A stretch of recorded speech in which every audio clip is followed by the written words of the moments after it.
નમસ્કાર વિદ્યાર્થી મિત્રો, આજે આપણે દેખીશું ધોરણ 5 unit 4 animals the living wonders.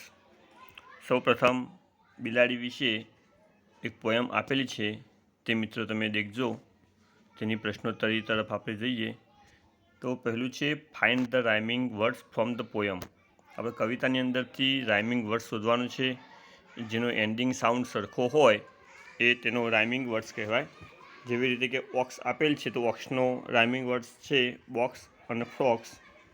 બીજો શેર તો ચેર અને કેર. હેઝ તો એઝ અને લેઝ. મૂ તો ડુ અને શું. ત્યારબાદ આગળ દેખીએ તો કમ્પ્લીટ ધ વર્ડ્સ, એટલે કે સ્પેલિંગ્સ પૂર્ણ કરવાના છે. તો પહેલું ટેબલ, બીજું લેપ, સ્લીપ, ચેર, કેર, ઓપન, શું, એજ, વિન્ડો. આગળ દેખીએ તો find and write words starting with the given letters from the poem. CFODS આ વર્ડથી શરૂ થતા હોય તેવા શબ્દો શોધીને આપણે પોયમમાંથી શોધીને લખવાના છે. તો આપણે લખ્યા છે સી ઉપર કેટ્સ, ચેર, કાર્ડબોર્ડ, કેર. એવી રીતે FOD અને S વિશે આપણે લખેલ છે, તે દેખજો મિત્રો. આગળ ફાઇન્ડ એન્ડ રાઇટ 5 પ્લેસ, જગ્યા વેર કેટ્સ કેન સ્લીપ, જે જગ્યાએ બિલાડી ઊંઘી શકે તેવી 5 જગ્યાઓ લખવાની છે. તો આપણે table, chair, window, open drawer, empty શૂ.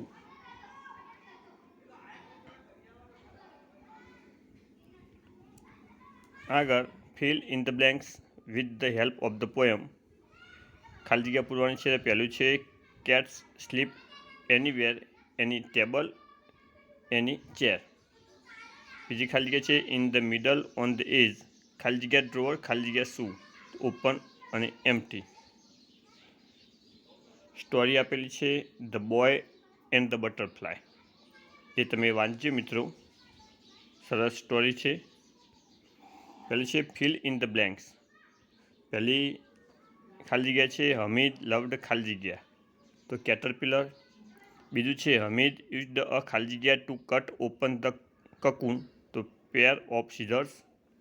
ત્રીજી ખાલી જગ્યા છે ધ કેટરપિલર હેડ ટુ ખાલી જગ્યા two get out the cocoon, તો વર્ક હાર્ડ.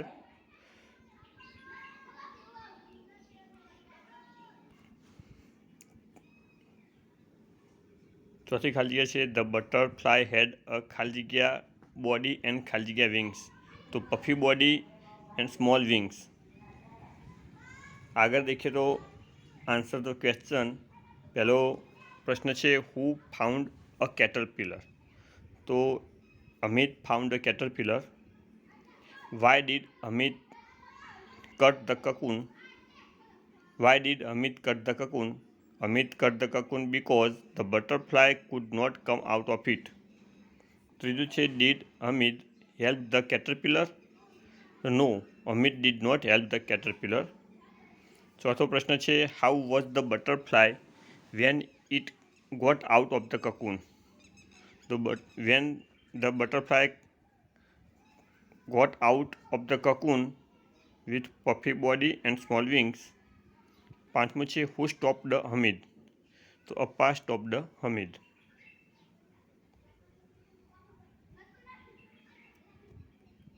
ત્યારબાદ એક સ્ટોરી આપેલી છે read the passage and answer the question toad rock, એના વિશે તમે વાંચજો.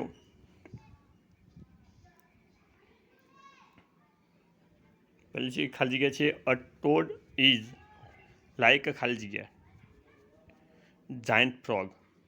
બીજું છે why is the name of this place toad rock, toad rock look like a giant frog so its name is toad rock. How can we reach Mount Abu, તો we can reach Mount Abu by car or by bus. ચોથું છે where do you feel peace, એટલે શાંતિ, peace and કામ.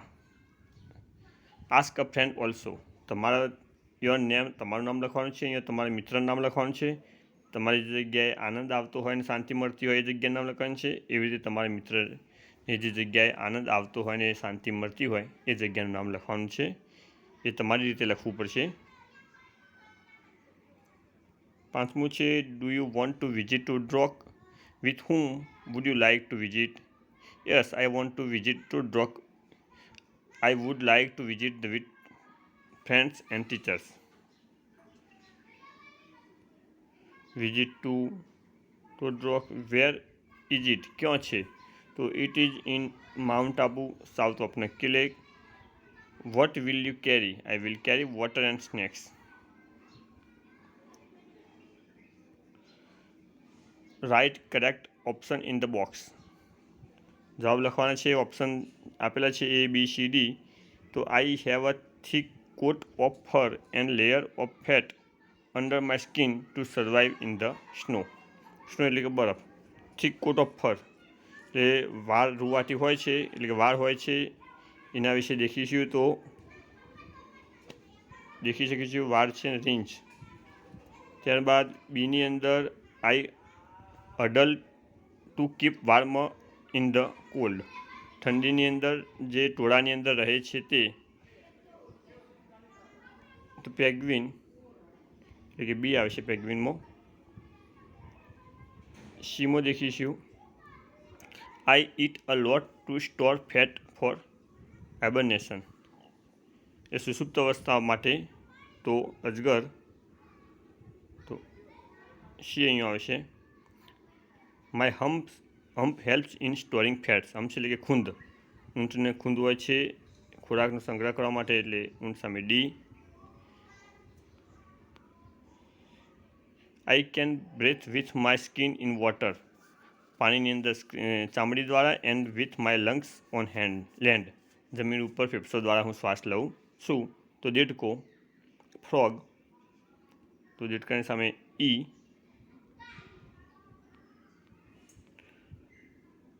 ત્યારબાદ આગળ દેખવાનું છે study the picture and make sentence use the words given in below. Sentence બનાવવાનું છે. તો Babu is climb on tree. Raju is swimming in the pond. Arun is riding a camel. Malik is climb a tree on hill. Malik is climb on hill.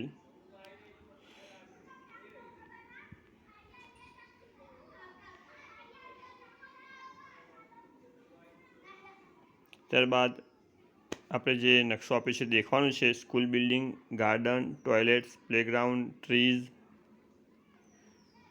Kitchen shed, parking, school entry.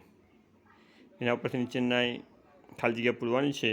The parking is ખાલી જગ્યા the school entry and kitchen shade.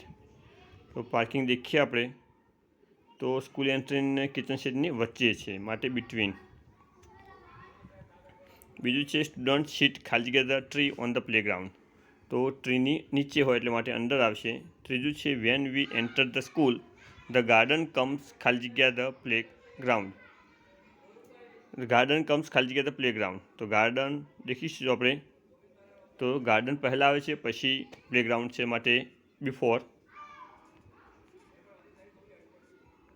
ચોથું you are on the playground means you are not at the school entry. પાંચમું છે we reach the kitchen shed after the parking. Kitchen shed પાર્કિંગની પછી આવે છે, માટે આફ્ટર આવશે. Animal music concert.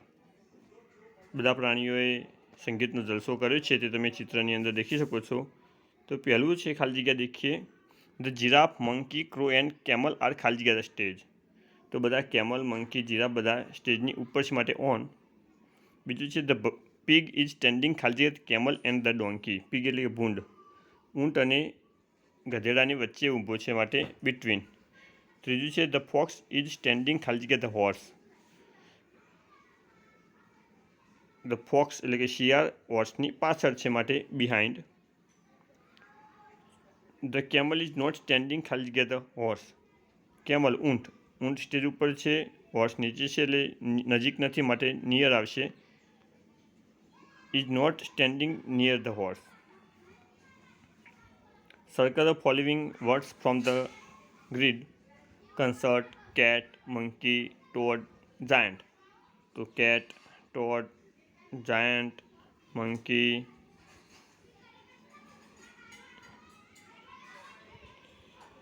Rearrange the letters and make meaningful words. તો પહેલાંનો મિનિંગફુલ વર્ડ્સ બનશે પફી, વિંગ્સ, સ્મોલ, લિક્વિડ. આગળ ટેબલ આપેલું છે, દેખીએ use the dictionary and match the following. Burrow એટલે કે સસલાનું ઘર હોય તેને એટલા માટે બી આવશે. વેબ એટલે કે કરોડિયાનું ઝાડું એટલે કે ડી. ડેન એટલે કે ગુફા, સિંહની ગુફા તો ઈ. હાઈવ એટલે મધપૂડો, માખીઓનો મધપૂડો માટે એ. નેસ્ટ એટલે માળો, પક્ષીઓનો માળો માટે સી.